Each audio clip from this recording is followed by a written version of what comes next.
Zasav to, koľko to je tých ľudí? A dosť, no?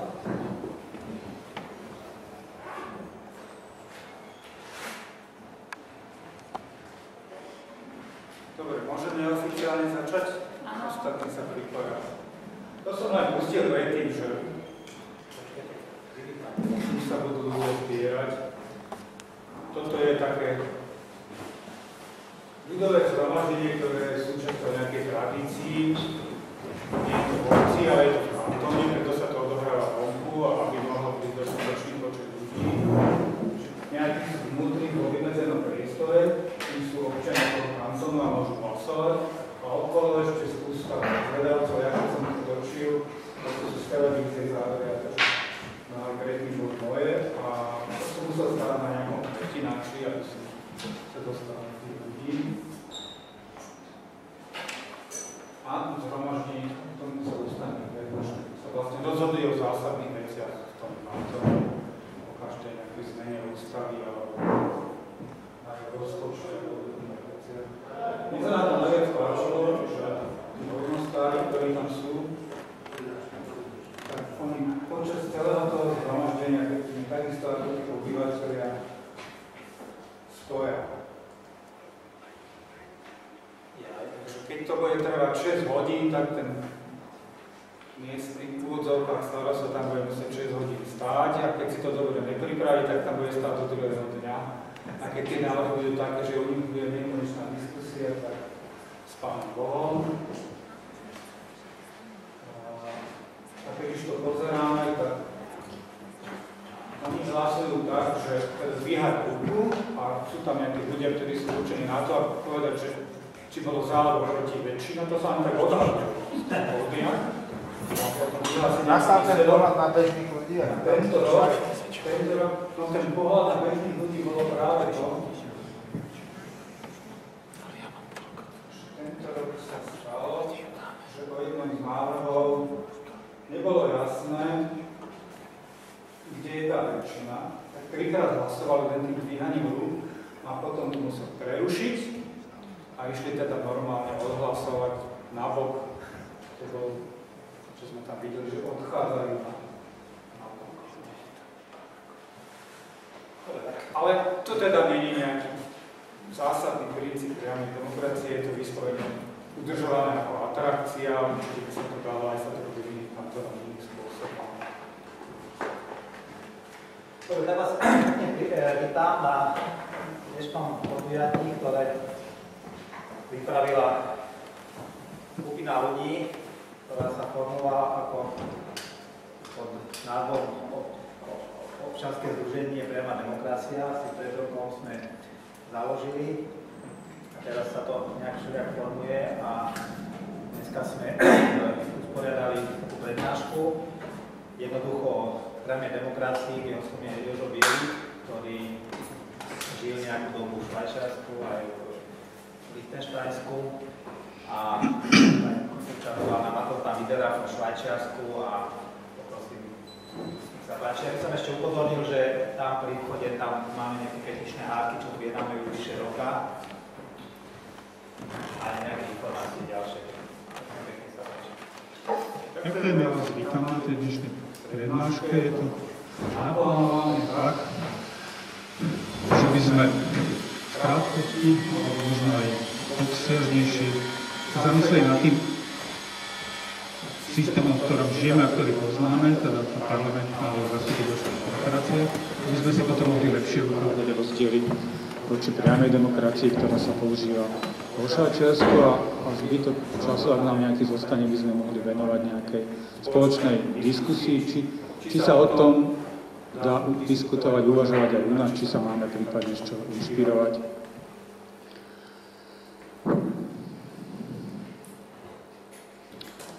Budeme hovoriť o nejakom spoločenskom systéme, tak v každej spoločnosti jedna z tých základných vecí je, že kto má moc a kto je v tej spoločnosti ovládaný. A No, neviem, či si chce niekto typnúť z hlavy povedať, že kto tak má v takej rozvinutej spoločnosti, ako je dneska moc. Asi to už nebude ten, čo je fyzicky najsilnejší, že? Moc majú psychopati, ovládaní sú slušní ľudia. Dobre, to máme jeden názor. Takže asi v zásade by sme mohli povedať, že moc budú mať tí ľudia, ktorí budú mať prehľad. Že ako celý ten systém funguje a budú sa vedieť v ňom čo najlepšie orientovať. Často sa hovorí, že moc má ten, kto má peniaze, ale keď si predstavíme, že by tie peniaze mal niekto, je to moc nahlas?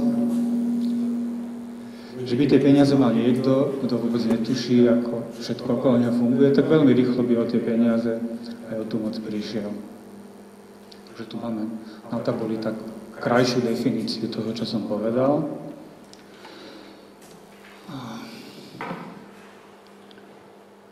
Všetky krajiny na svete sa dnes oháňajú demokraciou, to je také zaklínadlo, každý sa snaží aspoň návonok pôsobiť ako demokratický. Tak nie je zle si občerstviť, že čo to vlastne pôvodne to slovo demokracia znamenalo v gréčtine, aj zložené z dvoch slovných základov, démos, ľud, kracia, vláda, teda mala by to byť vláda ľudu. Hej. Tak keď si my predstavíme, že my sme ľud, tak určite si môžeme položiť otázku, či máme my pocit, že niekomu vládneme. Skôr asi by sme povedali, že nemáme pocit, že my niekomu vládneme, ale skôr asi máme pocit, že niekto vládne nám. Takže jednak sa táto demokracia, ako vieme, veľmi rôznorodo v rôznych častiach sveta realizuje a je teda veľmi otázne, že kedy by sme vlastne mohli povedať, že ten ľud vládne, kedy by to označenie demokracie sa mohlo považovať za primerané. No si dovolím upozorniť na to, čo je na spodku toho slajdu. S tým sa stretávame od narodenia a je nám to vtlkané do hlavy, že demokracia je vlastne vtedy, keď my si zvolíme nejakého zástupcu. To je demokracia. Hej. Z tej definície demokracie vidíte, že toto je úplne nezmyselný pohľad a je to účelovo vtlkané ľuďom do hlavy, aby boli menej rozrušení, keď majú pocit, že sa niečo deje proti ich vôli. Takže demokracia sa stotožňuje účelovo so zastupiteľskou demokraciou, ako keby nejaký akt zastupovania bol základom demokracie. To je tak hlboko zakorenený omyl, že sa s ním stretávame denne. Ja som si tu vybral článok, áno, Mária? Takto hlasujeme, že chcete nechať zapnutý ten reprák, alebo bez toho, že... Skúsim to na chvíľu vypnúť, no. Dobre. Takým hlboko zakoreneným omylom je to, že sa s tým stretávame denne 10 000 krát vo svete. Ja som si to vybral z tohto týždňa článok SME, kde v Bratislave existuje nejaký tzv. Participatívny rozpočet, kde si ľudia vo veľmi malom rozsahu môžu povedať, že čo by sa s tými peniazmi z mestského rozpočtu mohlo urobiť. V mojej mestskej časti sme teraz pozrieť v Račianskej ulici v sobotu asi 40-50 ľudí prišlo brigádovať a sadili sme stromy pozdĺž tej ulice. Dohromady máme 42 veľkých 4-metrových stromov, vysadených, tu bolo spústa roboty. A teraz o tom mestskom zastupiteľstve hlasovali, či to budú podporovať alebo nebudú podporovať aj naďalej. A pán Nesrovnal z SDK sa teda k tomu vyjadril, že sa mu to nepáči, takýto spôsob. A že ak sa to stane nástrojom istého odkláňania zdroja moci v území od poslaneckej demokracie, tak to nie je v poriadku. Vidíte, čiže on je zasa jeden z tých mnohých, ktorí stotožnili demokraciu s tým, že vládnu oni. Vtedy je demokracia. Ale by som chcel pripomenúť, že nesústredujeme sa na tých ľudí, ktorí to takto mylne chápu, lebo to nám nepomôže. Lebo ukážeme si za chvíľu, že to je zákonité. Ten systém tak pôsobí, že také veci sa musia robiť. Takí ľudia, ako pán Nesrovnal, to budú chápať tak, ako pán Nesrovnal.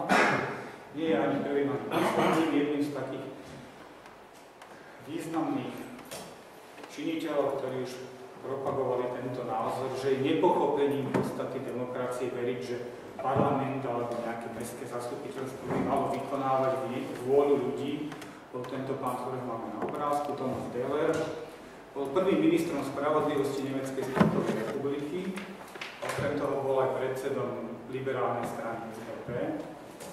A ten teda povedal, že podstatou je predsa niečo úplne iné, že to sú tak dobre vybratí ľudia, že oni tvoria nejakú parlamentnú aristokraciu. Tak to je, mlátiť, hlava, nehlava.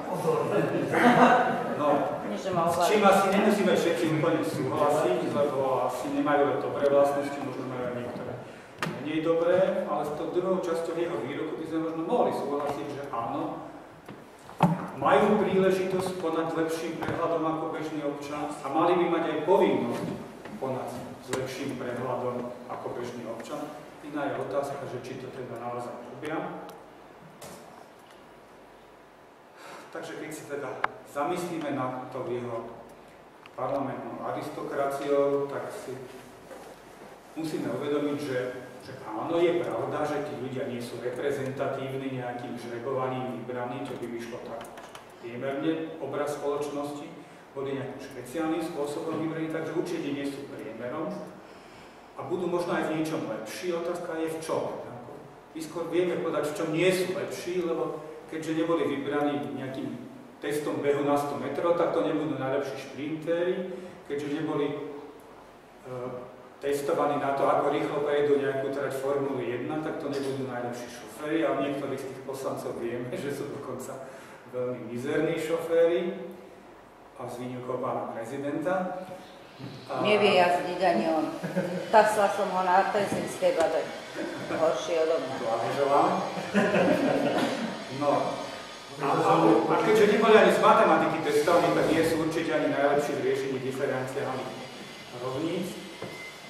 Ale teda boli nejakým zvláštnym spôsobom vyberaní. My by sme možno mohli zlomyselne tvrdiť, že boli vyberaní podľa kritéria, kto vie čo najlepšie sľubovať, alebo kto sa vie najlepšie pretvarovať, aspoň takto často sa v spoločnosti hovorí. No ale skôr je dôležitá otázka, či títo ľudia sú aj morálni majiteľ, keďže majú veľkú možnosť ovplyvňovať tú spoločnosť. Asi tie morálne kvality by mali byť dôležité, ale vieme, že v tom procese výberu sa niečo takého veľmi neobjavuje, že by sa tam morálne kvality testovali. A aj keby tie kvality mali, tak potom sa ešte musíme spýtať, že či ich skutočným cieľom je rozoznať a splniť tie spoločenské záujmy, alebo či nemajú nejaký iný skrytý cieľ, ktorý budú v tichosti si presadzovať.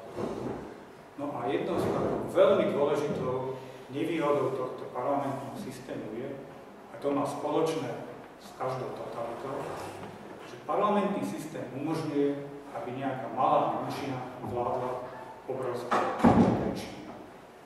To všetci poznáme.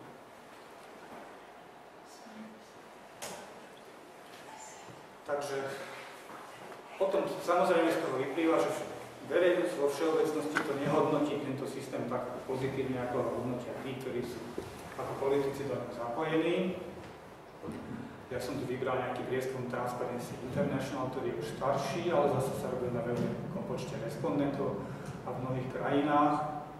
A podobný prieskum som videl pár týždňov dozadu, robili to pani Ďarfášová a pani Bútorová, na Slovensku dopadlo veľmi podobne. Vidíme, že zrovna tie politické strany, kde by sa tá tzv. Elita mala stretávať a zamýšľať sa nad smerovaním krajiny, tak sú vnímané v spoločnosti ako najviac korumpované organizácie a v tesnom závese za nimi sú tie parlamenty samotné. Nuž a ja si dovolím ešte citovať k tomu belgického sociológa Elchardusa, ktorý tvrdí, že sa mu nezdá byť prehnaným tvrdením, že polovica až 3/4 voličov sa cítia byť v takomto systéme úplne bezmocné, bez akéhokoľvek vplyvu na to, čo sa deje v krajine. A tá posledná veta je taký známy bonmot, že napokon, keby tie voľby mohli niečo zmeniť, tak určite by už boli dávno zakázali. No. A Ak chcete, môžeme si pustiť k tomu krátke video jedného celkom vplyvného človeka.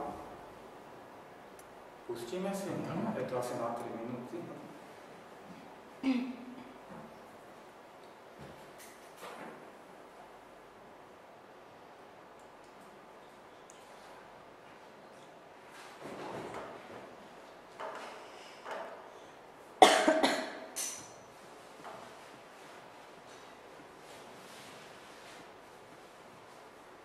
Musíme pustiť aj produkciu.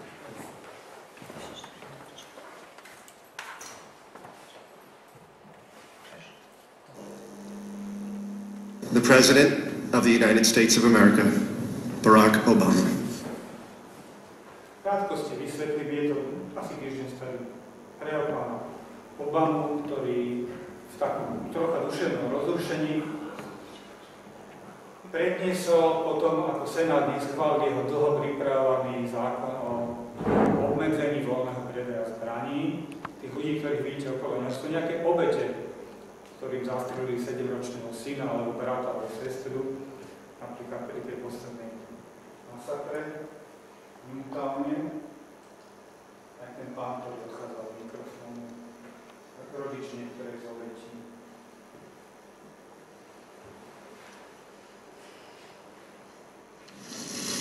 A few months ago, in response to too many tragedies, including the shootings of a United States Congresswoman, Gabby Gifford, who's here today, and the murder of 20 innocent school children and their teachers, this country took up the cause of protecting more of our people from gun violence. A few minutes ago, a minority in the United States Senate decided it wasn't worth it.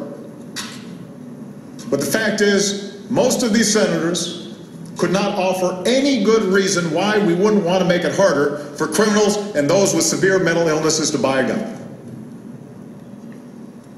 The worry that vocal minority of gun owners would come after them in future elections. They worried that the gun lobby would spend a lot of money and paint them as anti-Second Amendment. And so they caved to the pressure. And they started looking for an excuse, any excuse, to vote no. I've heard some say that blocking this step would be a victory. My question is, a victory for who? A victory for what? Victory for not doing something that 90% of Americans, 80% of Republicans, the vast majority of your constituents wanted to get done? It begs the question, who are we here to represent?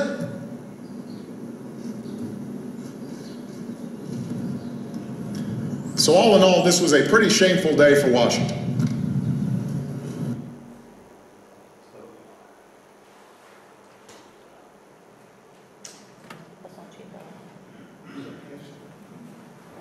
Asi ste sa tiež stretli s tým, že ste si niekedy kladli otázku, že koho vlastne tí ľudia reprezentujú, keď hlasovali tak, ako hlasovali, že nie ste sami. A pán Obama aj načrtáva niektoré riešenia, poviem myslím ďalším, že nie sú celkom dokonalé, ale aspoň sa snaží.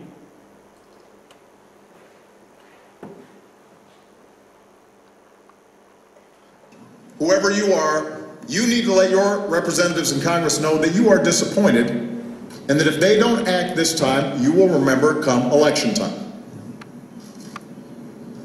The point is, those who care deeply about preventing more and more gun violence will have to be as passionate and as organized and as vocal as those who blocked these common sense steps to help keep our kids safe. Ultimately, you outnumber those who argue the other way. But they're better organized, they're better financed, they've been at it longer, and they make sure to stay focused on this one issue during election time. Ďakujeme, pán prezident.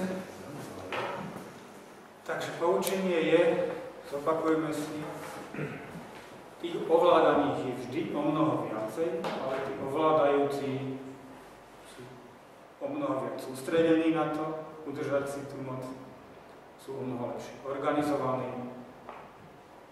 a sú aj lepšie financovaní. Mohol by som to doplniť iba jednou poznámkou, že zaujal pán prezident ešte spomenul jednu skupinu. Tých, čo to vyrábajú tie zbrane a čo si obchodujú. Aj ich záujme. To tam bolo. Preto je v každom štáte zbrojovka v Spojených štátoch. Zbrojárska lobby vždycky svoje presadila. Hrozbou straty pracovných miest. Takže pán prezident nám navrhol nejaké relatívne jednoduché riešenie, aby sme vymenili tých nečestných, nespoľahlivých poslancov za nejakých lepších. Tých úradníkov, s ktorými nie sme spokojní, za nejakých lepších, a keď nie sme s podnikateľmi spokojní, aby sme tých vymenili za nejakých lepšími. My bohužiaľ máme skúsenosti, že to už celý život sa snažíme ich vymeniť v tých budúcich voľbách za nejakých lepších. A furt sa nám to nedarí, tak ako my sme to asi mohli podobne, ako máme na obrázku, nazvať takou kozmetickou úpravou, keď niekoho vymeniame za akože lepšieho, tak zmeníme účes alebo farbu vlasov, ale to jadro tej veci sa nejako nemení. Čiže toto riešenie nefunguje z niekoľkých dôvodov. Prvý z nich je, že poviem na chvíľku, neexistuje spôsob, ako voliť dobre. To je ilúzia. Po druhé, moc korumpuje nielen v zmysle, že ten človek bude brať nejaké úplatky v takomto zmysle. Tým, že mám moc, tak jednoducho stávam sa pohodlnejší. Budem menej počúvať želania tých obyvateľov, lebo jednoducho nie som nútený v prírode. Takže robí každý živočík len to, čo je nutné. Tým to nerobí nič navyše.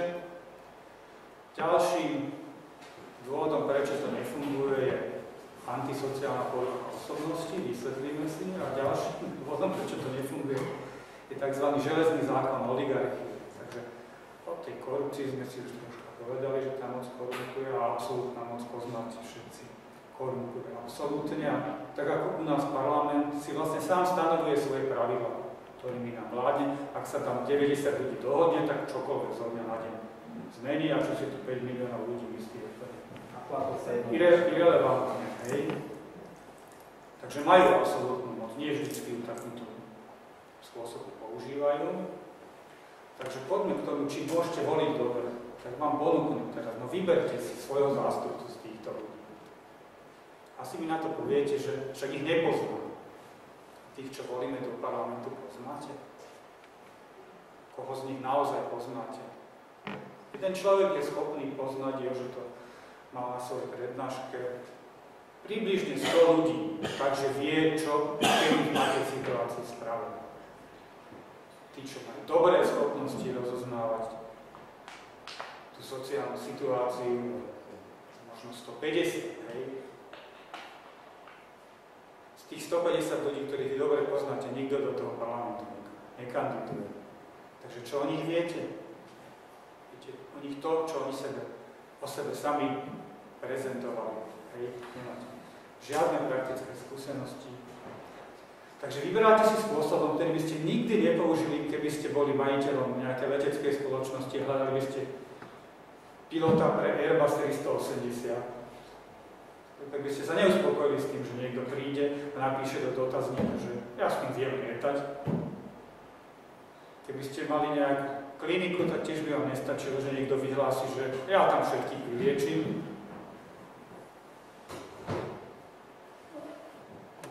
Nadal som tam aj pána Polreicha, ktorého možno poznáte z Primy.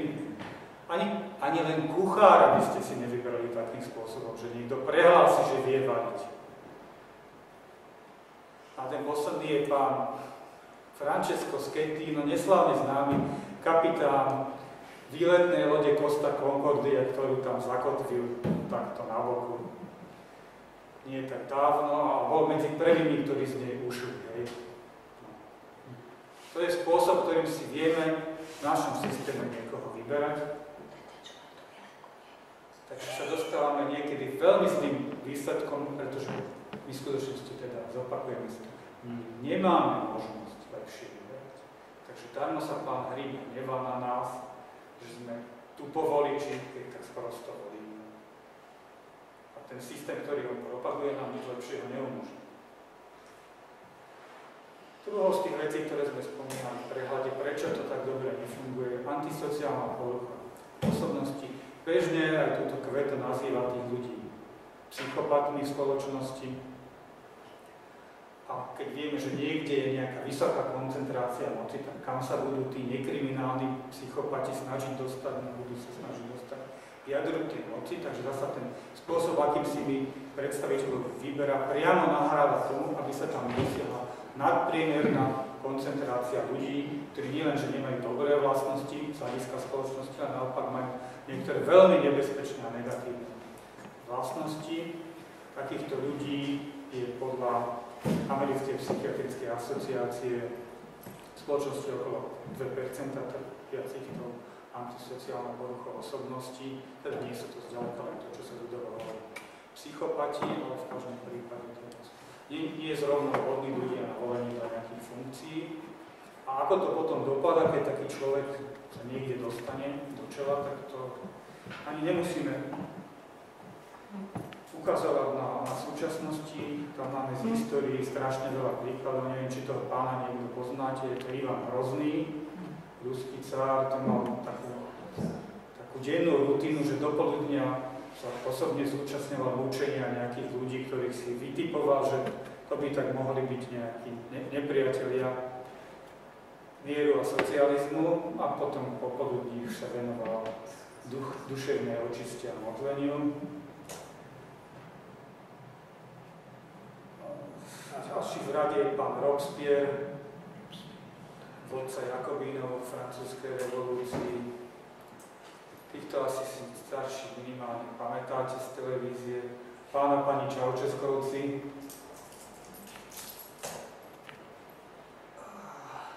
Kambodžský diktátor Pol Pot, alebo vodca červených Khmerov. Viete, že v Kambodži stačilo. Ja aj vy máme okuliare, no my by sme už v Kambodži neexistovali. Stačilo to na to, aby nás zlikvidovali. Rímsky císar Nero napríklad. Toto pána som dal do Čaučeskovcov, lebo to je ich krajan. Kto to je? Ten Drakula. Vlad Drakul, áno, ten mal zasa jakú zálobu. Narážal svojich nepriateľov, zažíval na kôl. Ešte sú tu jeho... Aby sme nehovorili len o cudzincoch, tak máme aj u nás taký vzorový prípad. A pani viete, kto je? Bartonička. Áno, Alžbetka, Grófka. Ale to nie je potvrdené, že bola taká možno, že ste vymysleli. Áno, jasné. Nikto z nás pri tom nebol. Minimálne sa to tak traduje, že? No a posledný, tak asi by sme tam smelo mohli zaradiť aj Henricha VIII s jeho 6 manželkami. Viete, že to nebolo žiadna svatba byť jeho manželkou. Veľmi rizikové podujatie.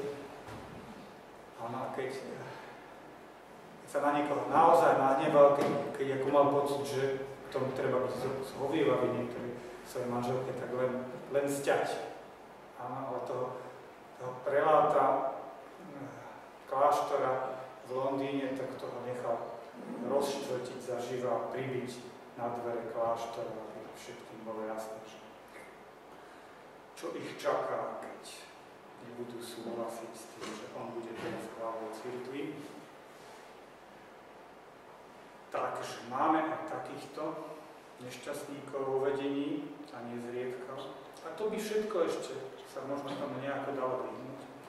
A ešte navyše všetkého zla existuje nejaký železný zákon oligarchie, ktorý už na prelome predminulého a minulého storočia pán Michal z nemeckých sociológ formuloval vo svojej knihe Politické strany. Ona má dlhší názov a miesto to sa napísať v 2011, takže máme tam približne 100 rokov odtedy. A úplne skrátke sa to dalo zhrnúť do toho, že ako náhle založíte hociakú troška väčšiu organizáciu, tak nutne vzniknú ľudia, čo budú vládnuť, a nutne tam budú ľudia, ktorí budú ovládaný, jednak je to spôsobené konfliktom ideí a štruktúry, čo nech máte hociaký dobrý, pozitívny cieľ, nejaká náboženská spoločnosť, alebo nejaká kde má za cieľ nejakú dobročinnosť niekde, alebo nejaké odbory, ktoré by mal mať za cieľ nejakú sociálnu spravodlivosť pre pracujúcich, alebo politickú stranu s nejakým veľmi krásnym cieľom, tak po nejaký čas samozrejme všetci nadšene slúžia tomuto krásnemu ideálu, no ale potom sa postupne vytvoria nejaké riadiace štruktúry a potom ľudia v tých riadiacich štruktúrach to otočia a už neslúžia všetci tomu krásnemu ideálu a naopak si to preorganizujú tak, aby ten krásny ideál podľa možnosti slúžil im. A keď som si toto pri nejakým 4 roky písal, tie poznámky, tak som to napísal, že napríklad potom sú veľmi rozhodčené reakcie, ako náhle niekto kritizuje tú stranu, že urobila niečo podľa mňa nesprávne, alebo mám to napísané, že niekto kritizuje cirkev, že ako sa môže dobrý katolík obrátiť proti vlastnej cirkvi a kritizovať, hej?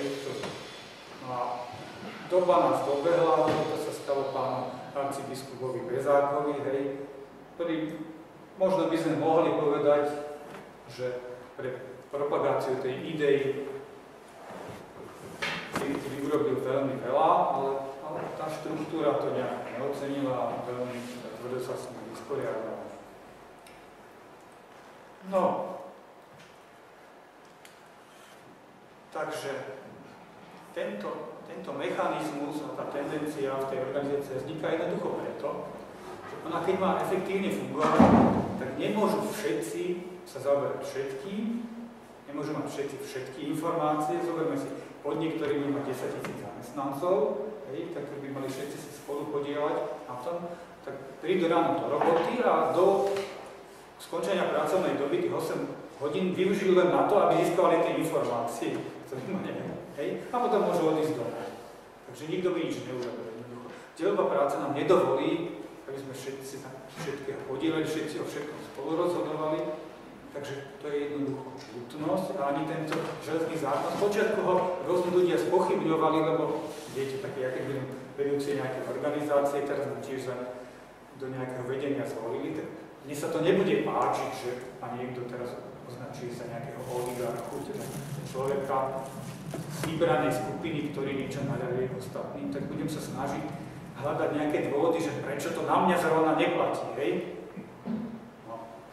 Ale dneska sa to už ani tí sociológovia nesnažia spochybňovať, skôr hľadajú, viac menej to každý akceptoval, hľadajú, že či teda predsa neexistujú nejaké spôsoby, aspoň ako obmedziť tie negatívne dôsledky. Ako zmierme sa s tým, že nejaké budú, ale či by to teda nemohlo mať menšie dopady na fungovanie buď tých organizácií, alebo však aj štátnej organizácie. Takže sme vraveli, toto sa snažila nemecká strana Zelených robiť, že na začiatku nebudeme žiadne štruktúry, žiadne nejaké krajské, obecné, nefungovali, neboli schopní k dôležitým veciam dať rozumné stanovisko, lebo každý vedel len svoj názor. Hej. No, nakoniec si budeli také štruktúry ako každá iná strana.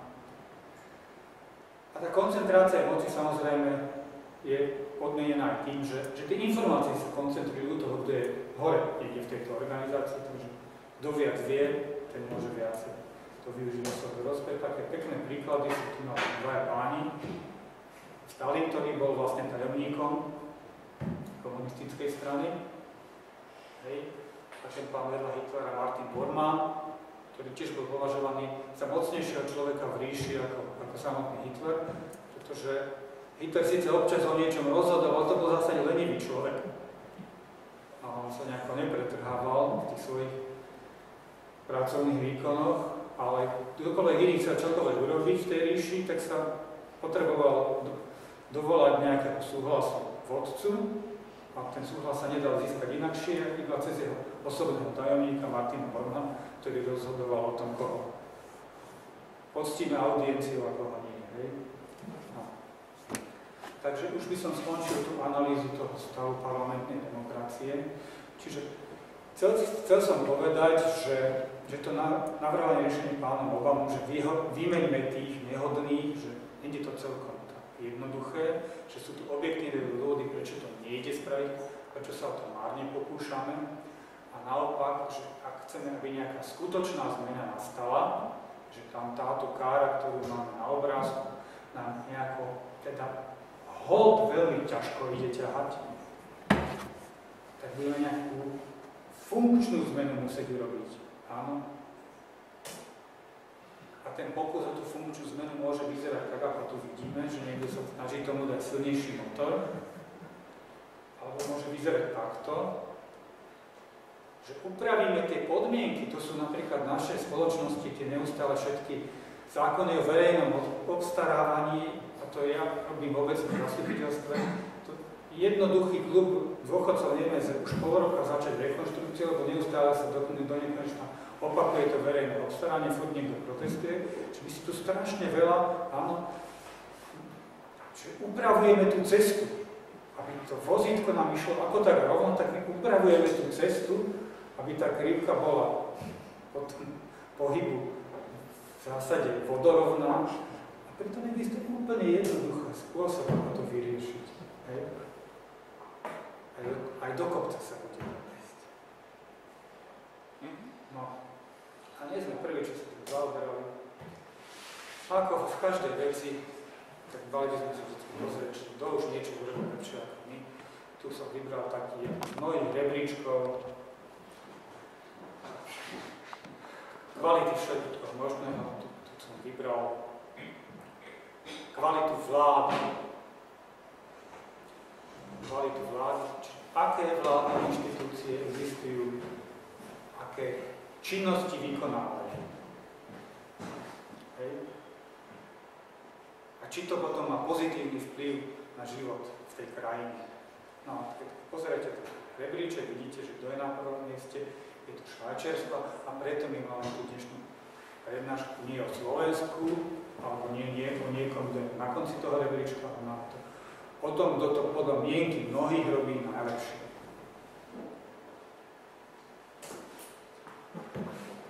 Vybral som nejaké východiska, také zásady, podľa ktorých sa organizuje ten švajčiarsky štát.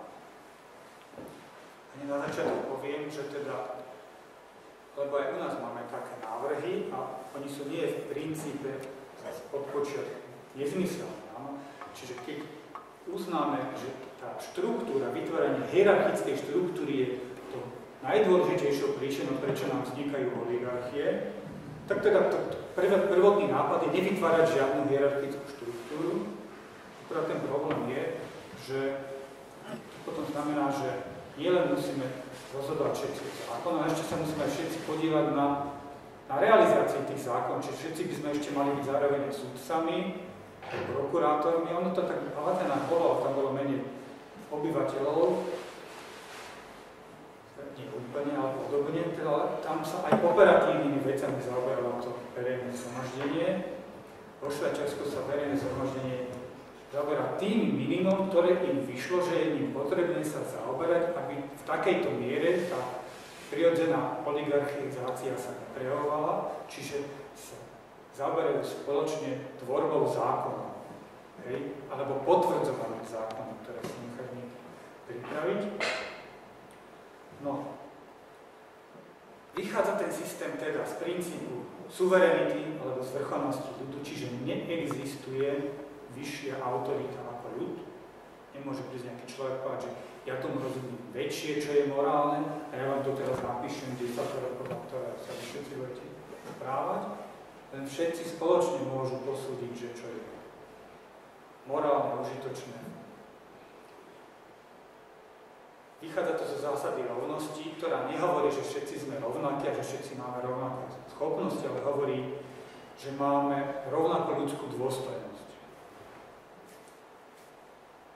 Už aj z takého obyčajného egoizmu by sme mali prijať túto zásadu, lebo jednak také spoločenstva fungujú lepšie, kde sa každému členovi toho spoločenstva prejaví, že má rovnakú ľudskú dôstojnosť a neponížuje sa niekto, kto je chromý alebo nejaký iný, alebo nevie tak rýchlo behať, alebo nevie tak dobre riešiť tie diferenciálne rovnice. Nikdy nevieme, kedy ten človek môže byť rozhodujúci pre zachovanie celého nášho spoločenstva. všetci to vieme aj z filmov, aj z histórie, že také udalosti sa odohrávali, že na nejakom dedinskom pastierovi mohlo záležať, či včas sa vyhlási poplach pred nejakými Tatármi. A on možno na to doplatil, že ho chytili ako prvého, potom lebo niekde zapaloval nejakú vatru na kopci. Hej?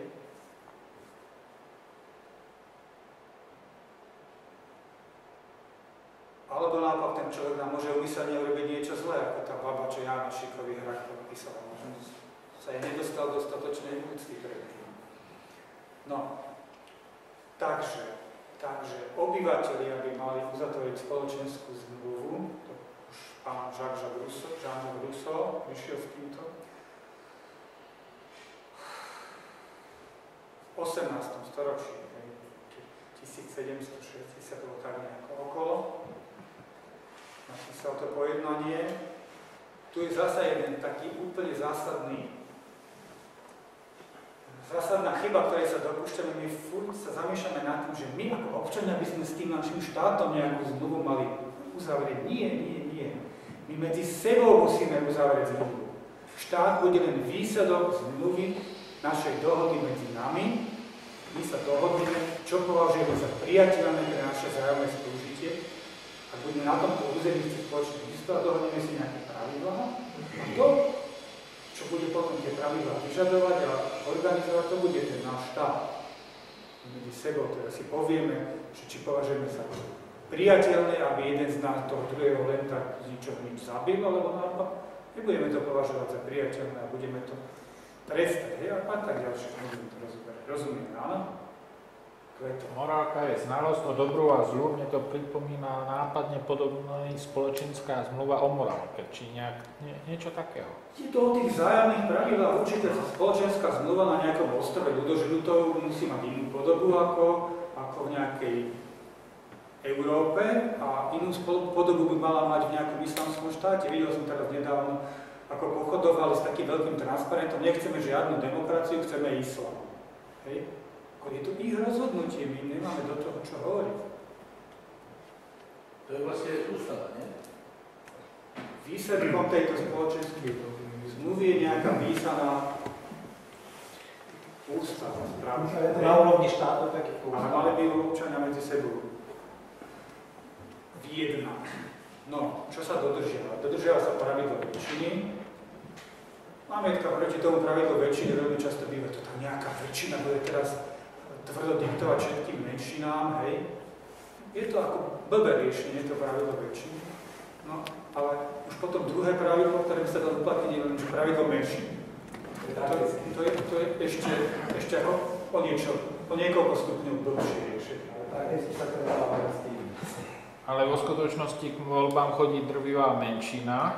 Ukážeme. A s tým, no. Mandátové pravidlo hovorí o tom, teda, že ja mám nejaký mandát o niečom spolu rozhodovať a môžem sa rozhodnúť, idem a nejaké zhromaždenie na nejaké voľby, kde sa o tejto veci rozhodujú, alebo neidem, odovzdávam svoj mandát komu? Tým, čo prišli. Hej. Sám som si to vybral. Každý má mať právo na iniciatívu, otázka je, ako to upraviť, aby to bolo zmysluplné, aby sme sa nemuseli návrhu každého jednotlivca detailne zaoberať, čiže potom si vymyslíme nejaké pravidlá, ako to zracionalizovať. Konkordancia je práve o tom, alebo rozhodovanie konsenzom, že aj keby sme vedeli nejakú väčšinu dosiahnuť, niečo tvrdo presadiť, tak to nebudeme robiť, lebo nevieme, či by sa nám to hlavne dobre vypomstilo, tak už zase s egoistmi to tak nie je múdre spraviť. Snažíme sa zohľadniť aj názory tých ostatných a dosiahnuť čo najširšiu dohodu. Federalizmus je, že existuje nejaké prirodzené celky, ktoré cítia nejakú spolupatričnosť, tak ich násilne nespájame do nejakého vyššieho, ale začíname od spodku, od nejakej rodiny, potom plus títo ľudia žijú v nejakej obci, hej, necháme tam obec, nech si čo najviac rozhodne, potom na slovenskej pomery by sme povedali v nejakom kraji, alebo v nejakom okrese, ale záleží to na tom, či tí ľudia majú alebo nemajú pocit, že majú k tomu vzťah, hej? Zbytočne vyrábať nejaké úrovne, ak ľudia nemajú pocit, že sú súčasťou nejakej župy. Po Švajčiarsku majú tie kantóny, lebo historicky to tak vzniklo. Čiže federalizmus, ten vrchný prvok má len výlučne tie právomoci, ktoré im tie spodné postupne odovzdali. Nie ako u nás, že všetky právomoci má parlament a ten, keď sa mu niečím nechce zaoberať, ako je napríklad školstvo, tak máme to my ako obec v právomociach. Môžeme riadiť 6 škôl. No, posledný bod som zvýraznil. Každá otázka v priamej demokracii musí nájsť svoju vlastnú väčšinu, čo za chvíľku vysvetlíme podrobne, čo to znamená, že každá otázka,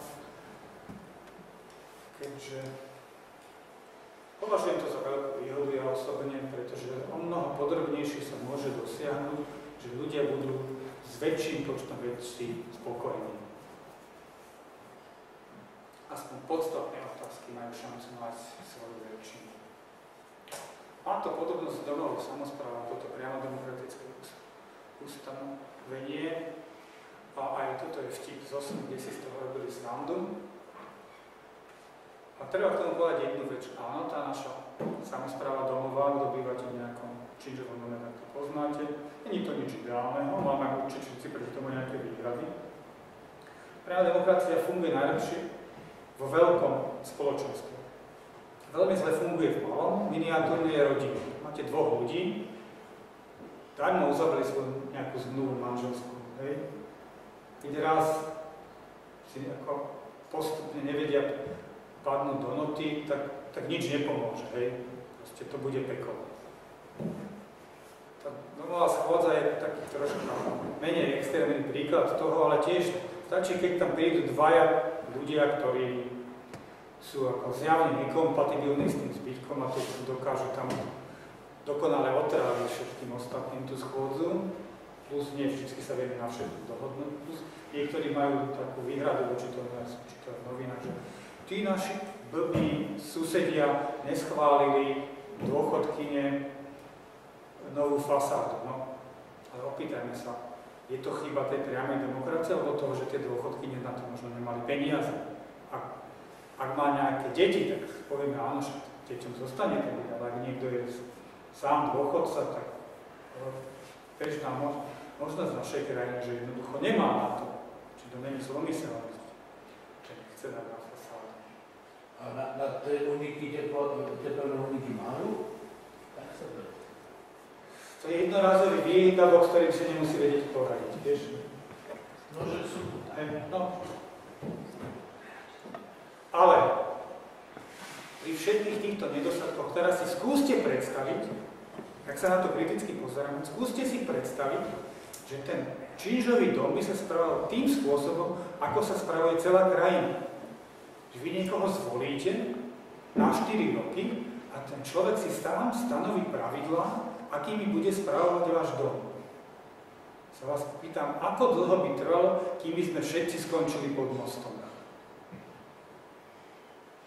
To je veľmi krátka doba, keby sme tam omylom zvolili niekoho, toto celé rozkradne. Viete, že dneska nemôže bez súhlasu tých vlastníkov s tým domom nič podstatného robiť, nemôže zaťažiť ich byty, hej, a takéto ďalšie veci, čo tu sa veselo na vyššej úrovni deje. Že už aj na tejto úrovni domovej samosprávy je to užitočný prostriedok. No, nástroje sú okrem petície, ktorú máme aj u nás, tak nebudeme to rozoberať. Verejné zhromaždenie, kde sa teda osobne stretávajú tí ľudia, alebo referendum, keď je jednoducho tých ľudí veľa, tak nebudeme hrať na nejaké námestie, alebo do nejaké športové haly.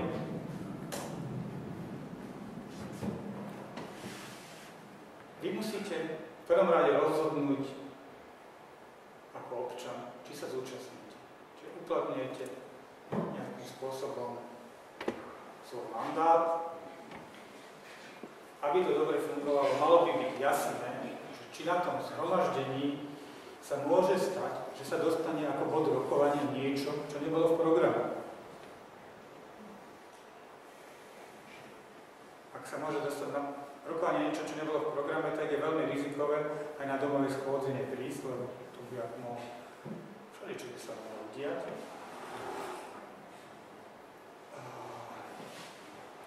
A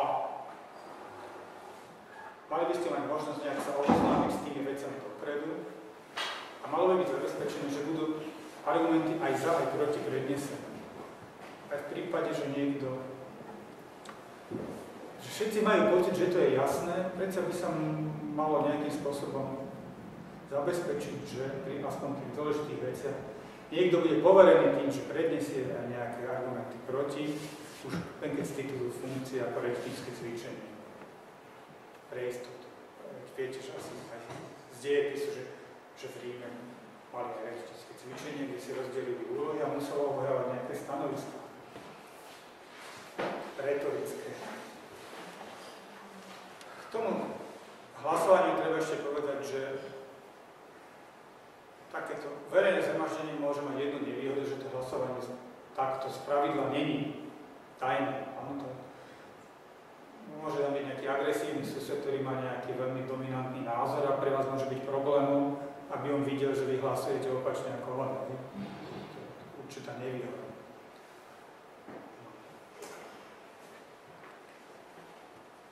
Môže na vás vyvíjať nátlak, keď bude mať 150 kg. Takže na úrovni obci bežne to býva buď v nejakom kultúrnom dome, v telocvični. Keď sa neprejednáva nič mimoriadne, tak tam nejakých veľa ľudí nechodí, chodí tam medzi 5-10% tých obyvateľov. To je približne tak, ako nám chodia na domovej schôdze, čiže my si vôbec žiadne výčitky, čo sa tu stále objavujú, že my na to by sme neboli pripravení. To sú takéto počty. Takže... Ďakujem, môžem sa spýtať, a nebolo riešenie, treba, keď mám problém s tým susedom, že tajné hlasovanie? Nie, naďal som to aj znal. Hlasuje sa tak normálne tým zdvihnutím ruky, takže áno, všetci vidia, ako si hlasoval, že? Čo teda niekedy nemusí byť príjemné, takže slušná obeť má v tom svojom štatúte, že to hlasovanie môže byť na požiadanie x členov prítomných aj tajné a síce zriedka, ale využíva sa. Napríklad niekedy pri personálnych otázkach také chulosti hlasovať verejne. Tak sa môže stať, že sa potom s vami celý život nebude rozprávať, lebo sa urazí, že by si len nehlasoval, že? Tak to je kontraproduktívne. Radšej hlasovať tajne.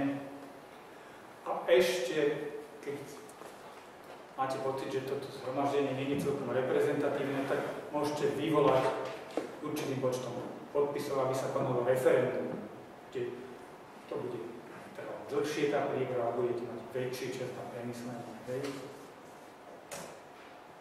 Tu na tom na obrázku mám nejakú obec Zigrisville nad Turským jazerom a vidíte z toho, že nevidíte, je to v kostole. Tam majú v kostole to zhromaždenie a vidíte, že teda žiadne, tam majú 900 obyvateľov, keď sa dobre pamätám, žiadne strašné masy na tom zhromaždení. Možno, že v tej druhej polke, ktorá není na fotke, je v tých hlaviciach viac ľudí, ale zjavne tu není 900 obyvateľov. No, keď je to nejaký kantón, tak môže byť tiež verejné zhromaždenie, to sme si ukazovali na tom videu. Sú už len 2 kantóny, kde sa to z historických dôvodov, je to naozaj turistická atrakcia, robí takto na verejnosti, príde tam minimálne toľko, koľko obyvateľov hlasujúcich príde tých turistov, keď som to chcel natáčať. Nevedel som sa absolútne prebojovať na miesto, kde by som mohol mať nejaký slušný výhľad a potom som celý čas stál 3 hodiny na kvetináči s takými ostrými hranami, no veľmi nepohodlné, ale tak zadozučinením im bolo, že aj teda v úvodzovkách starosta kantónu a všetci hodnostári stoja na tribúne takisto ako ja. Toto zhromaždenie na kantonálnej úrovni, okrem toho, čo je bežné v obci, môže rozhodovať napríklad toto v tom Appenzeli, čo boli tie moje zábery. Rozhodujú sudcov, volí prokurátora, volí nejakých ďalších hodnostárov a toho predsedu a zastupujúceho predsedu kantonu. Ináč to sú také. A o nejakých finančných veciach, to som už spomínal na začiatku. Že nad určitú čiastku jednorázový výdavok, alebo keby sa to malo opakovať, tak aj menšie opakujúce sa výdavky schvaľujú. To Appenceli teraz tento týždeň, v nedeľu, bolo zhromaždenie a po 29 rokoch odstúpil ten Karlo Schmidt sa volal. Funkcia sa volá Landana, predseda, takže vidíte, že ľudia nemajú tendenciu nejako extrémne zmeny tam robiť, aj keď aj v tomto prípade už sa zasa ukázalo, že tak dlho človek v úrade není to šťastné riešenie a už zasa boli rôzne výhrady, že tam a tam si veci tak prispôsobili, aby boli pre neho, pre rodinu, pre neho. Zároveň hlasovali teraz v nedeľu o návrhu zákona, zmenu paragrafu ústavy Appenzelskej, že obmedziť to.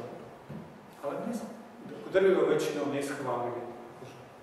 Ako sú spokojní, že tento odchádza, už bude niekto iný, ale ústavne to teda zmeniť nechcú, ale a vidíte z toho systému, že to tak v najhoršom prípade by sa im stalo, že rok musia vydržať s tým nejakým zlým, alebo urobia nejaké referendum, hej? A môžu ho odvolať, vedia sa ho zbaviť toho človeka.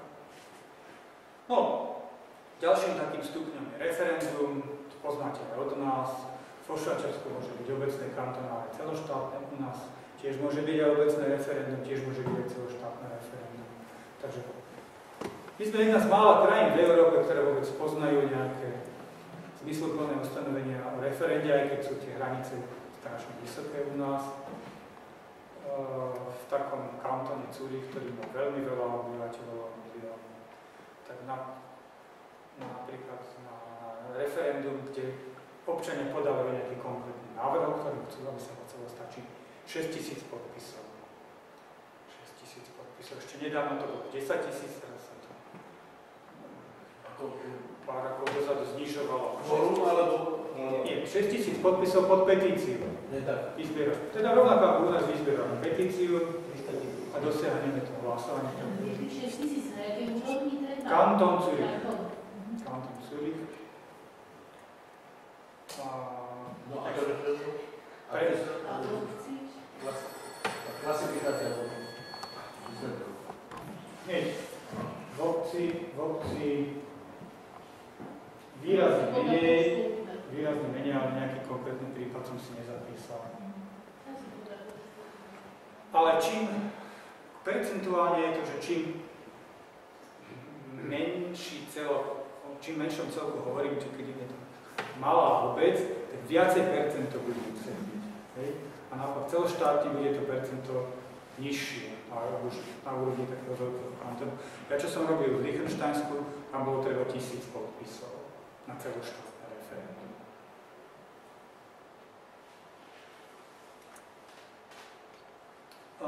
Referendum môže byť povinné. Povinné neznamená, že všetci by mali povinne dojsť, ako v niektorých krajinách je povinné zúčastniť sa volieb. Povinné znamená, že povinne musí byť takéto referendum vyhlásené. Poznáme to aj u nás zo Slovenska, a to vtedy, viete niekto? Povinné máme vtedy, keď vstupujeme do štátneho, keď máme návrh na vstúpenie do štátneho alebo vystúpenie zo štátneho zväzku s niekým, tak máme v ústave, že musí byť jeden povinne vyhlásené referendum, takže mali sme toto naše jediné platné referendum o vstupe do Európskej únie. Rozdelenie štátu bez povinného. To vtedy ešte nebolo. A 350 000 podpisov nie je povinné? To je vôbec, aby sa s tým zaoberali. To je pri iniciatíve občanov. No? To je pri referende iniciatívy občanov. To nie je povinné tiež? Nie v zmysle tejto terminológie, takto to povedzme.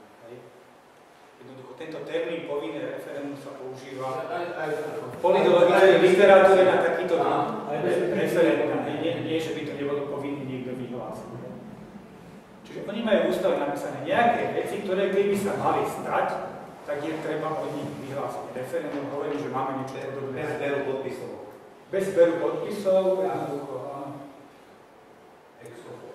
Ďalšie je nepovinné referendum, ktorému sa tak ľudovo hovorí plebiscit, hej, to my máme, preto je šedý, spomínam, Švajčiarsko ho nemajú. U nás aj obec, aj na celoštátnej úrovni môžu sa tí poslanci rozhodnúť, že o nejakej otázke veľkej dôležitosti nechajú rozhodnúť občanov, ale ja tomu hovorím, že naopak oni sa zbavujú povinnosti, za tým zodpovední zaoberať a zbavujú sa zodpovednosti za to, ako rozhodnú a hodia to na občanov. Takúto možnosť švajčiarsky parlament nemá možnosť zbaviť sa svojej zodpovednosti.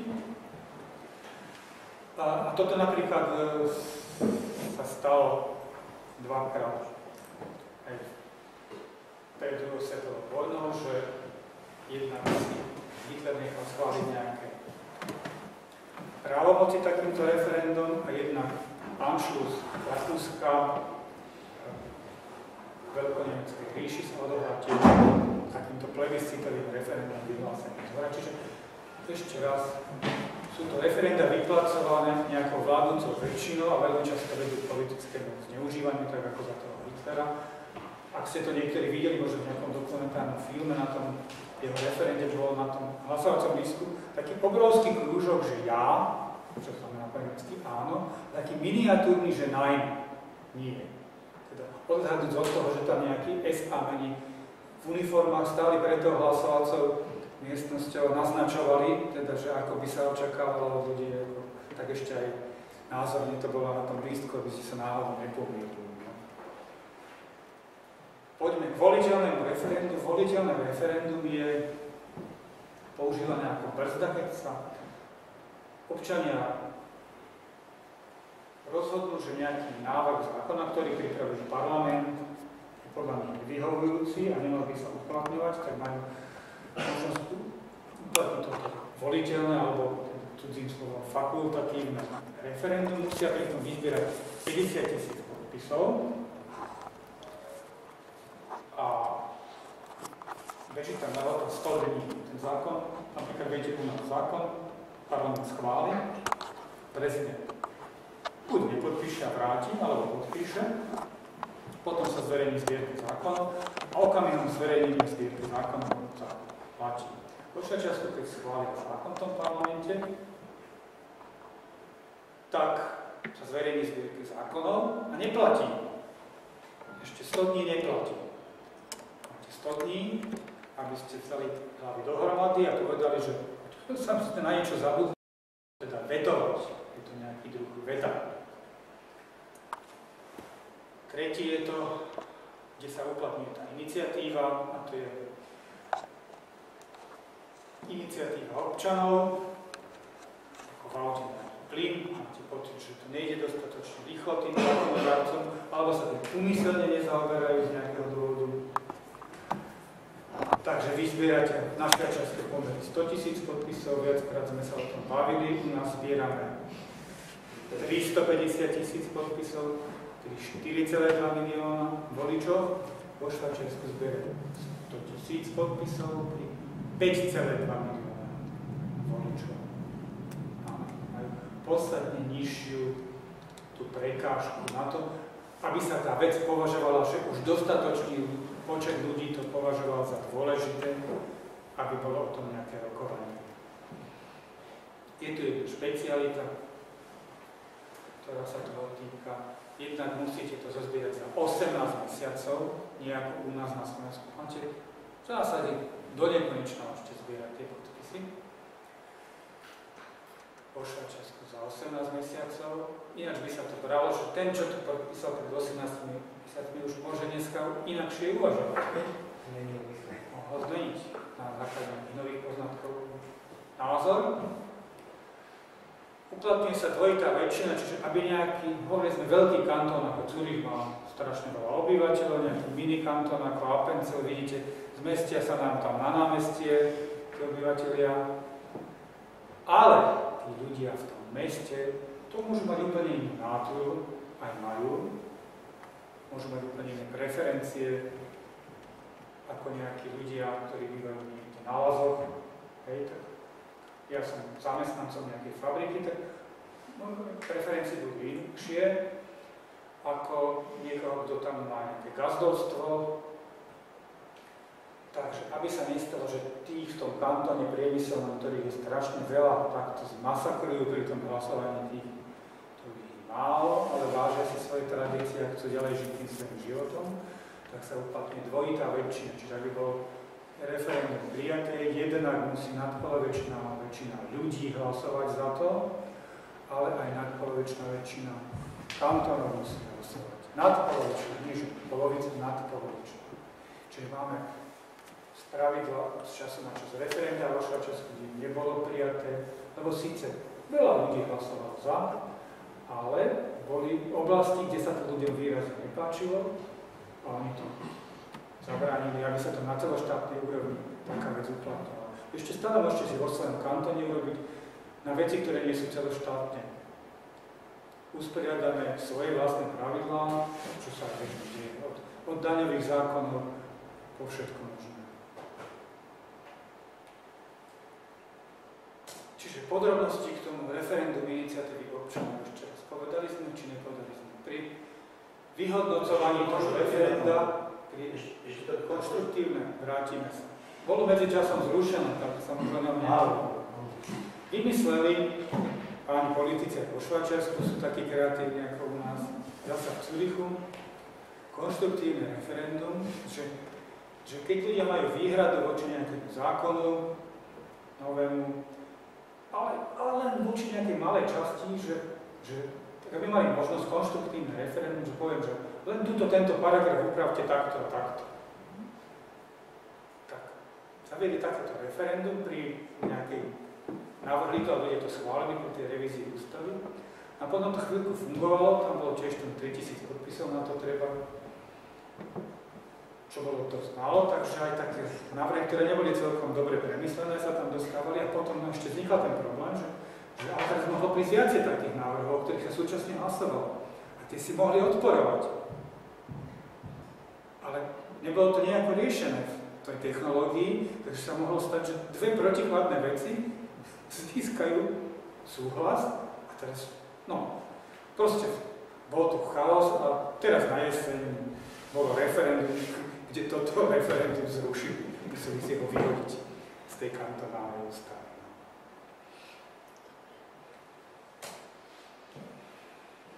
To je dobré, že to skúšajú za nás, nemusíme všetko skúšať na seba. Tým, že majú 26 kantónov, to je strašná výhoda, tam je potom porovnávanie, že kde to funguje, kde to nefunguje. Oproti Európskej únie, kde nám všetko chcú harmonizovať a budeme všetci robiť všetko rovnako, keď to budeme robiť všetci rovnako blbo, tak ani nezistíme, že to robíme blbo, lebo to nebude s tým porovnať. Referendum iniciatívy občanov, to je na rozdiel od Slovenska, kde je podmienka, že čo Marian, povedz nám to ty, aby bolo platné. Aby bolo platné referendum, tak musí prísť nadpolovičná väčšina občanov, to znamená, že 2,1 milióna k referendu a väčšina z nich musí zahlasovať za. Takže máme tu dve podmienky. Jedna z nich je to, že aspoň polovica ľudí plus jeden musí prísť. Toto vo Švajčiarsku neexistuje. Keď chcete, môžeme sa baviť o tom, že prečo. Porušuje to jednu z tých zásad, ktoré sme uviedli, pravidlo rovnosti. Porušuje to pravidlo rovnosti. Ľuďom, ktorí sú proti tomu návrhu, nech by bol akýkoľvek. Ľudia, čo sú proti, majú výhodu. Im stačí neurobiť nič. Hej? To není spravodlivé. To skresluje výsledky, že sa to neporuší. Dvojitú väčšinu sme vysvetlili. To referendum môže byť o akejkoľvek otázke, nie ako u nás. U nás máte celý zoznam vecí, o ktorých nemôže byť referendum. Prvá vec, hneď finančné veci, nesmie byť referendum. To je jedna z vecí, čo sa najviac osvedčili vo Švajčiarsku, že o finančných veciach sú referenda. Nerobí sa o štátnom rozpočte, lebo to je tak zložitá vec, že ako celku o tom nebude nikto hlasovať, ale o každých jednotlivých veciach sú bežné referenda. Dôležitá vec je, že máte právo stiahnuť tú iniciatívu. Získate to podpisy, odovzdáte to kancelárii parlamentu. A ten parlament vie, že také referendum by sa malo vyhlásiť, ale môže urobiť to, že vás pozve referendum výbor, poďte si s nami o tom porozprávať. Toto a toto a toto, tu by sa aj nám zdalo celkom akože môže byť, a tuto sa nám tie veci nezdajú, lebo neviem čo. Veľmi často sa dohodnú. Parlament sám urobí návrh, ktorý je kompromisom, nemusí sa robiť referendum. Takže potom referendový výbor použije svoje právo stiahnuť ten návrh. Takže na základe tohoto sa aj možno troška prehnane označuje to Švajčiarsko za krajinu spokojných. Porazených nie je vždycky všetci porazení z mojej skúsenosti vo Švajčiarsku sú spokojní, ale je to jednoducho tak, že keď nepresadím všetko, veľakrát presadím aspoň niečo, lepšie niečo ako nič. Môžem ešte tam pri tom zbere podpisov, že tá ľudia nemôžu zbierať, ale si tým na úradách. To bolo v Nemecku. Ja, to je Nemecku. To je v Nemecku. Vo Švajčiarsku sa bežne zbiera na ulici, ale není to o nič jednoduchšie ako na Slovensku, keď ste zbierali petíciu, viete to, že to vyžaduje značnú trpezlivosť a ešte lepšie finančne zabezpečené referendové výbory, lebo za nejaké otázky nelobujú vždy bežní občania. Môžu aj veľmi dobre finančne zabezpečené skupiny lobovať za nejaké zmeny, hej, ktoré si vedia aj zaplatiť tých zberačov, takže medzi frank 50 až 2 frankami sa bežne vyskytuje honorár toho zberača podpisov, keď to teda nejaká takáto finančná skupina zbiera. Veľmi pekne je ilustrované, teraz beží petícia v Švajčiarsku pre referendum o nepodmienenom zákonnom príjme. Majú aj na Facebooku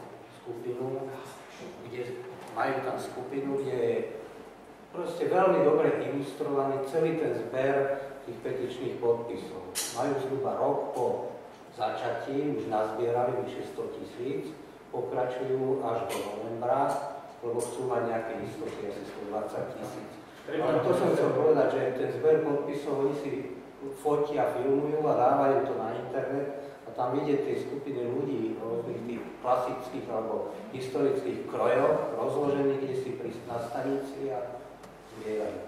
Len to. A možno ešte na doplnenie toho, že aj keď sa teda niekedy vyskytujú aj títo platení zberači, tak veľakrát je to tak, že vy začnete zbierať pomocou svojich sympatizantov, ale zistíte, že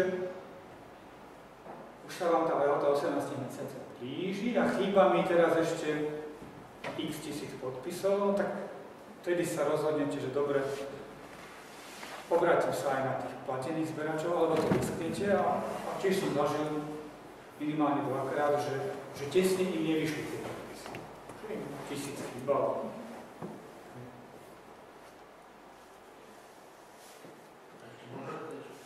Nie je to rozpor, že tam, jak si povedal, že žiadne kvórum, ale nie to tým, že dvojitá väčšina. Dvojitá väčšina je pri vyhodnocovaní súhlasu. Celoštátneho. Dvojitá väčšina je pri vyhodnocovaní súhlasu s tým návrhom.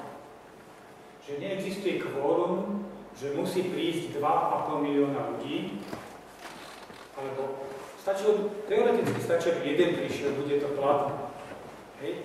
Ale samozrejme návrh je schválený iba vtedy, keď viac ako polovica z tých, čo prišli, hlasuje za. To je jedna vec. A viac ako polovica, keď sa to vypočíta po kantónoch, hlasuje za. Hej? Že je dvojita.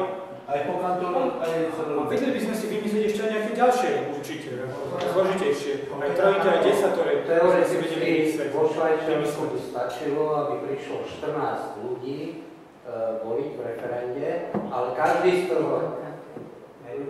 jeden by musel byť z iného. Keby to bolo, a všetci by zahlasovali za tú otázku, takže áno, keby to bolo referendum ľudovej iniciatívy. Lebo to, čo sa iba pri tomto referende uplatňuje. No, neuplatňuje sa to pri tom vetovacom referende.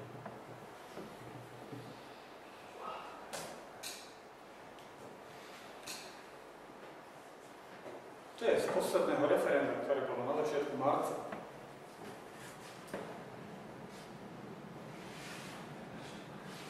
Parlament môže, nemusí, ale môže, pri referende vypracovať protinávrh voči tomu textu, ktorý predložili petícii. Jednak, to som možno nepovedal, ale poviem to ako detail, že u nás nesmiete na Slovensku predložiť paragrafové, čiže podrobné znenie po paragrafoch, ako si predstavujeme, že aby ten zákon sa zmenil. Musíte len tú základnú myšlienku predložiť. Ústava vyhradzuje všetky takéto práva len poslancom. Vo Švajčiarsku môžete aj paragrafové znenie predložiť, alebo tak ako u nás len tú základnú myšlienku dostatočne zrozumiteľne opísanú, že čo si želáte, aby ten parlament potom za vás vypracoval a schválil. No a teda môže ten parlament ale urobiť aj protinávrh voči tomu vášmu. A potom referendum prebieha tak, že sa hlasuje o obidvoch návrhoch súčasne v tom referendu.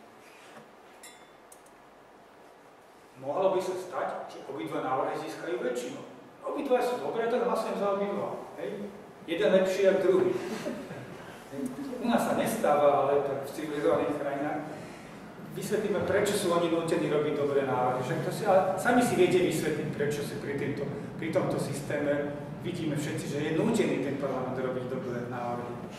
Keď neurobia oni dobrý, urobí niekto iný dobrý. Potom to vyzerá aj v novinách takto, to je z nejakých novín odfotené, z internetovej stránky. Máte v jednom stĺpci klady a zápory toho občianskeho návrhu, v druhom stĺpci máte klady a zápory toho parlamentného návrhu.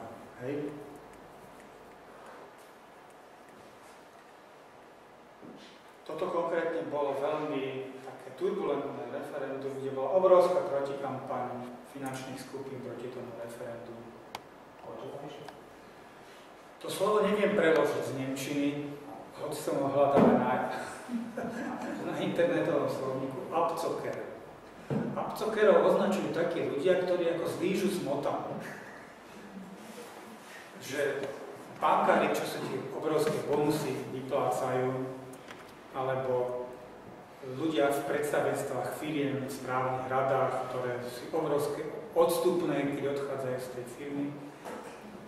A takto, takže proti takýmto druhom konania, teda nakoniec vo Švajčiarsku vznikli dva druhy iniciatív, jednu predložil nejaký pán, Thomas Minder, a druhú predložil parlament.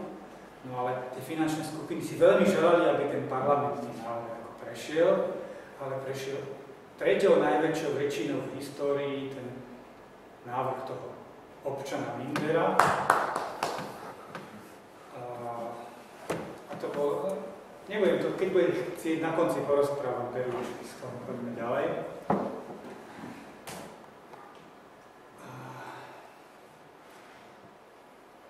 Možno o tej účasti, lebo keď není to podmienka, že aspoň 50% občanov musí prísť, aby sme to považovali za reprezentatívne a aby to bolo platné, tak teda vzniká pochopiteľná obava, že či teda tých ľudí príde dosť, hej?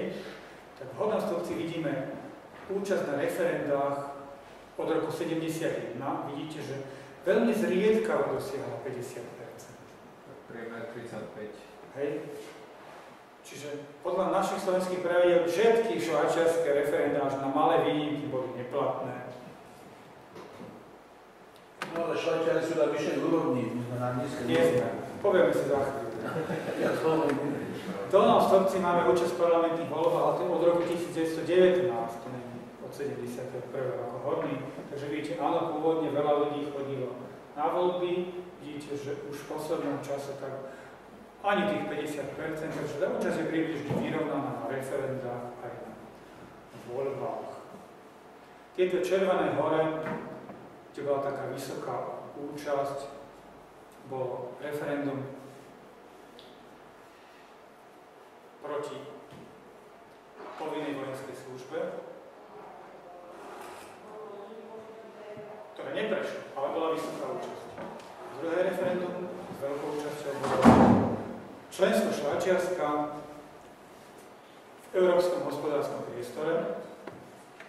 Teraz minulý rok sa oslavovalo 20 rokov, to bolo v 92. Takže referendum veľmi tesne dopadlo, veľmi tesne sa rozhodlo, že nestúpi Švajčiarsko. Ja som robil aj Liechtensteinsku. Nie, to nie je Európska únia, to je Európsky hospodársky priestor. Tam je napríklad Nórsko a kvôli tomu dostávame nórske fondy, takzvané. Oni sa zaviazali pri svojich rokovaniach s Európskou úniou, že budú nejaké peniaze vyčleňovať na podporu týchto nových krajín. Aj Liechtensteinsko je členom napríklad na rozdiel od Švajčiarska, Európskeho hospodárskeho priestoru. Švajčiarsko nie je, hovorím, veľmi tesne dopadlo to referendum.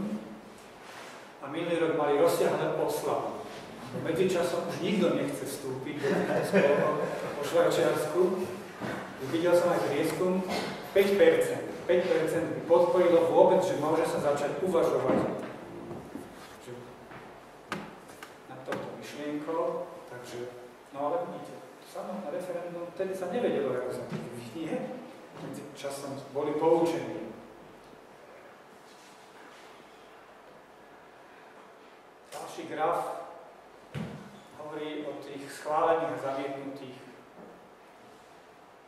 ľudových iniciatív, horný, a dolný graf je o tých vetovacích referendách. Vidíte, že tá hrôza, ktorú naši politici majú z toho, že ľudia by prišli s nejakým úplne nekompetentným návrhom a tí ostatní, ktorí sú ešte sprostejší ako tí, čo to navrhli, by im to schválili. Tak hovoria o nás, naši politici. Vidíte, že toto je nesmierne prehnaná obava. Tieto prsty vám stačia na spočítanie tých návrhov, ktoré ostatní občania považujú za dostatočne kvalifikované, aby ich schválili. Ľudia sú nesmierne opatrní a to musíte hold vysokú kvalifikáciu a odbornosť preukázať, aby vaše argumenty akceptovali. A musíte veľmi vyvážene ten návrh spraviť. To naozaj nesmie byť len, že nejakým pár ľuďom to bude vyhovovať. Tí, ktorým to nevyhovuje, si to v tých diskusiách veľmi rýchlo medzi sebou rozšíria, že to by mohlo mať nejaké. Parlament, alebo aj spolková rada, čiže nejaká obdoba našej vlády, aj k týmto referendám vydala také odporúčania. Čiže oni aj odporúčia, že podľa nás by bolo nerozumné hlasovať za to, alebo dobre, je to dobrý návrh, hlasujte za to.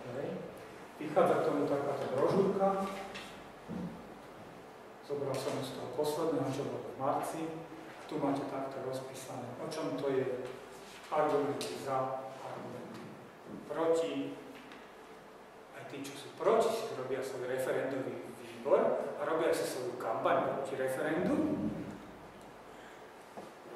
Zbierajú si svoje peniaze na tú kampaň a zhromažďujú si tie svoje najlepšie argumenty.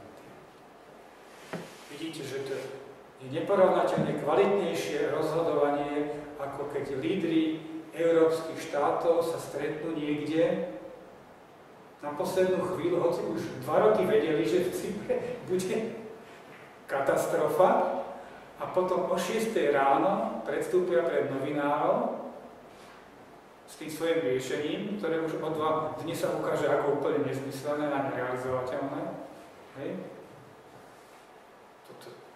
Troška na inej úrovni sa tu dosahuje ten spoločenský konsenzus. Oni vedeli už aj pri zakladení eurozóny, že v Grécku bude katastrofa. A na všetkým mohol tam prijať. Zaujímavé, aj tuto syndikáti. V podstate väčšiu úspešnosť majú tie vetovacie referendá, čo to sú tie referendá, kde sa nám len nepáči nejaký návrh tej vlády a ona sa na tom tvrdohlavo trvá, nechce to prerobiť. No tak im to zamietneme, tam vidíte, že tých červených čiarok, kedy sa to podarilo zamietnúť, nehlasuje sa, že som za zamietnutie, hlasuje sa, že som za ten vládny návrh, čiže schválené boli tie, čo sú modré, čiže získali aspoň 50% súhlas, a neschválené sú tie, že ten súhlas bol pod 50%, sú tie červené. Oni by sa veľmi rýchlo naučili, že také návrhy nemôže dávať. Koľko by im to trvalo? Ani mesiac by im to netrvalo, aby sa naučili, že také návrhy nemôže dávať. No a to samozrejme ekonomické dôsledky, okrem tých politických. Nevždycky hlasujeme o niečom, čo má ekonomický dôsledok. Niekedy aj v tých obciach sa často hlasuje o tom, no niektoré veci by som označil za smiešne. No. Veci vkusu.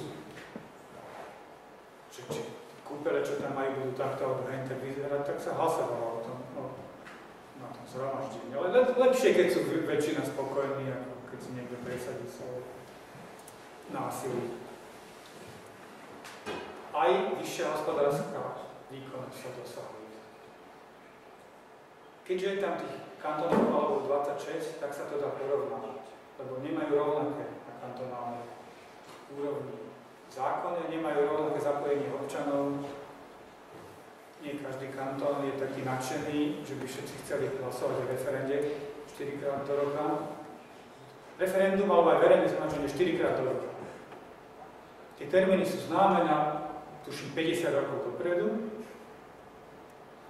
A ešte som nepovedal, že vy môžete hlasovať nielen vo voľbách, aj v referende vy hlasujete z domu písomne. Dostanete obálku a tu hodíte do poštovej schránky. Takže ako perličku poviem teraz naposledy, som bol v Liechtensteinsku, zrovna boli voľby, tak hlasovalo sa, tí, čo chceli osobne, hlasovalo sa od 10:30 do 12:00. To bolo tak málo ľudí, myslím, že menej ako 10% ľudí. Z nejakého dôvodu, proti gustu žiadny dišput, z nejakého dôvodu majú pocit, že je to také reprezentatívnejšie, keď dojde osobne a hodia si to urny. Takže kvôli ním sa zachováva aj to.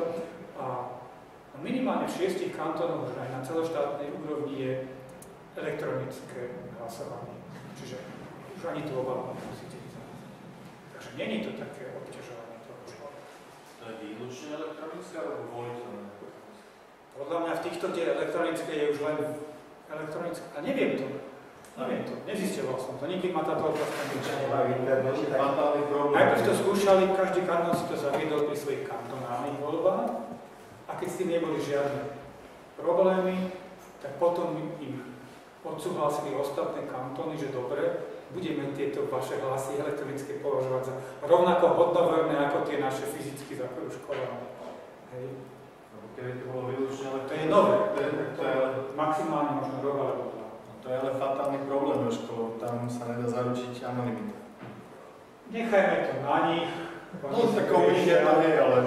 Oni sú s tým spokojní. Podľa mňa to nebude výlučne elektronické. Lebo asi nemá každý internet.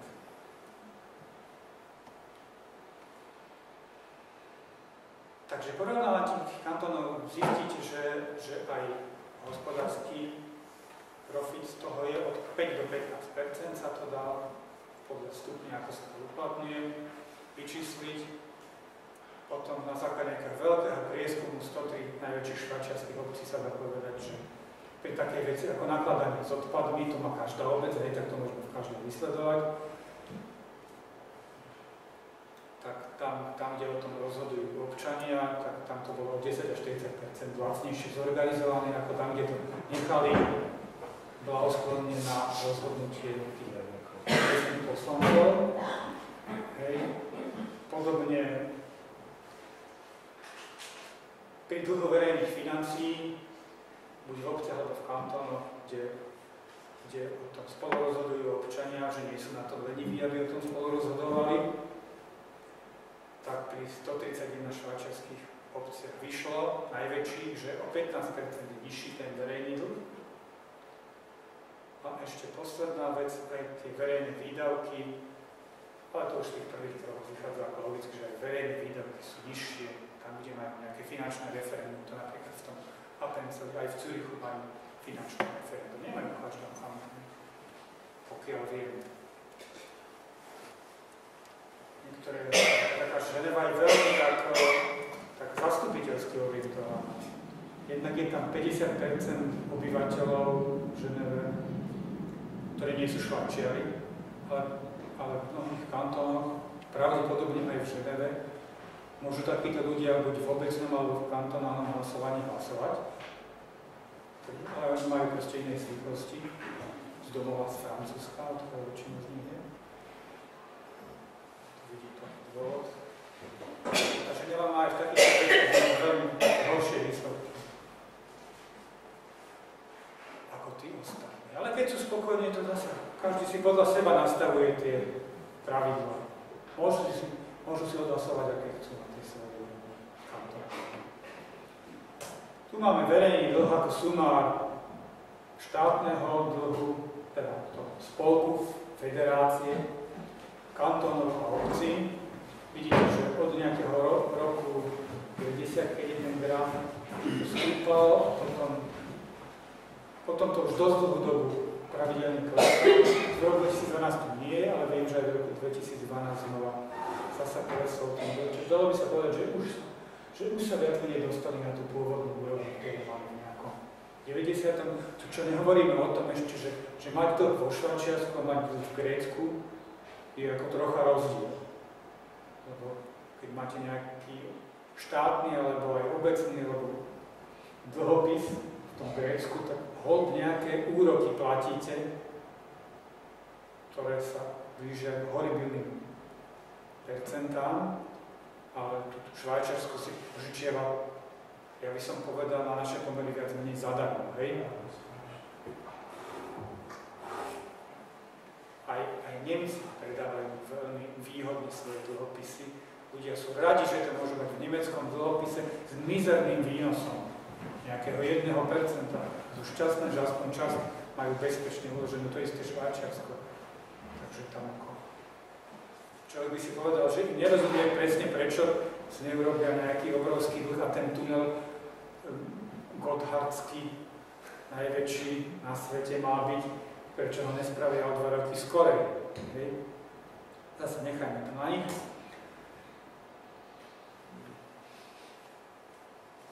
Vývoj hrubého domáceho produktu som ešte vybral do grafu. Hore je Švajčiarsko, dole máme eurozónu. Vidíte, že ten vývoj je podobný, nemôže sa ani Švajčiarsko odčleniť od vývoja celého ostatného sveta, to by sa mu nejako nepodarilo. Ale vychádza mu to vždy o nejaký drobný kúsok lepšie ako tým ostatným. A keď sa to takto spočíta dohromady, tak potom zrazu ten rozdiel začne byť dosť veľký, keď je rok po roku, kúsok po kúsku. Všetky tieto hmatateľné, merateľné dôsledky, akože pozitívne, toho systému sú pekné, ale keď zisťovali zase sociológovia, že s čím sú vlastne tí ľudia spokojní, tak toto tvorí len ten modrý výsek grafu, ktorý máme na obrazovke, čiže táto výsledková prospešnosť je len približne 1/3 spokojnosti, ako je pociťovaná ľuďmi, a 2/3 tej spokojnosti vyplývajú z toho, že sa tí ľudia mohli zúčastniť pri tom rozhodovaní a že celý ten proces, ako to prebehlo, aj keď možno, že nie sú spokojní s tým, čo na konci sa odhlasovalo, že ho považujú za férový. Ľuďom najviac vadí neférovosť nejakých vecí. Možno až tak sa nerozčujú nad tým, že nejakí politici niečo urobili, čo im celkom nesedí, ako to, že to urobili bez akéhokoľvek poradenia sa s občanmi. Hej? Že ako pánovi Nesrovnalovi, prečo vadí, že my sme 32 stromov vysadili a považuje to za ohrozenie demokracie, to mne na tým zastáva rozum, ale proti priamej demokracii napokon ako proti všetkému existuje celá veľká rada výhrad, a tu som všetky, ktoré neboli známe, zhrnul na ten slajd od nekompetentnosti, keď sa vyčíta tomuto systému, že tie veci sú napokon tak strašne zložité, že sa nemôže rozhodovanie nechať na nejakého bežného človeka. Cez nezodpovednosť, kde sa tvrdí, že tí ľudia sú predsa úplne nezodpovední, egoistickí a nič ich okrem ich osobného prospechu nezaujíma.